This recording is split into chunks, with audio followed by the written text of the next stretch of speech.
नमस्कार दोस्तों आज की मेरी कहानी बहुत छोटी है लेकिन बहुत प्रेरणादायक है।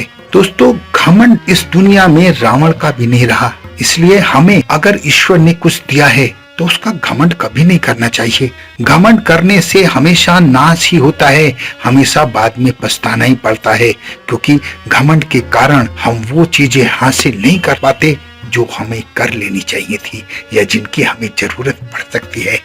दोस्तों, एक गुलाब का पेड़ था। उस गुलाब को अपनी खूबसूरती का बड़ा घमंड था।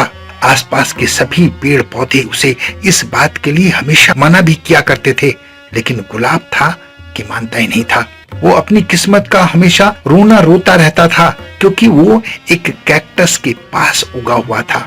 कैक्टस बड़ा शांत था और गुलाब की किसी बात का बुरा नहीं मानता था, लेकिन गुलाब था कि अपनी सुंदरता पर घमंड किए जा रहा था। वक्त गुजरता रहा। वक्त गुजरते गुजरते गर्मियां आ गई। गर्मियों में आसपास के सारे पेड़ सूख गए और पानी का वाटर लेवल काफी नीचे चला गया, जिससे पेड़ पौधे सूखने लगे। इस परिस्थिति को गुलाब भी नहीं झेल पाया और वो भी सूखने लगा। उसने देखा कि एक चिड़िया कैक्टस में अपनी चोंच डालकर पानी पी रही है। उसे कैक्टस की मदद की जरूरत पड़ी थी, क्योंकि उसका जीवन खतरे में था। उसने कैक्टस से प्रार्थना की कि थोड़ा सा पानी मुझे भी दे दो। खैर, कैक्टस बहुत दयालु था, अच्छा था। वो तुरंत मान गया और गुलाब की जान बचा ली। दोस्तों, इसीलिए कहते हैं कि घमंड किसी काम का नहीं है।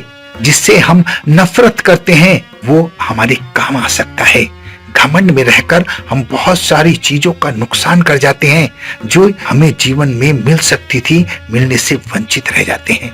घमंड से आज तक किसी का भला नहीं हुआ है और ना ही होने वाला है। घमंड हमें उन चीजों से दूर ले जाता है जो हमारे लिए बहुत उपयोगी हैं। तो ऐसा घमंड किस काम का जो हमारे लिए अच्छा ही ना हो, जो हमारे जीवन के लिए उपयोगी ना हो। इसलिए किसी भी परिस्थिति में घमंड करना उचित नहीं है।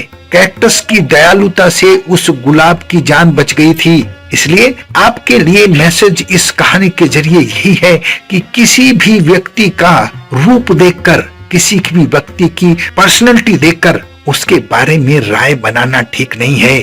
वो गुलाब उस कैक्टस से हमेशा घृणा किया करता था, क्योंकि उसका रूप ऐसा था। इसलिए रूप पर मत जाइए, इंसान की इंसानियत देखिए, उसके विचार देखिए, उसकी दयालुता देखिए, फिर उस व्यक्ति के बारे में कोई भी राय रखिए।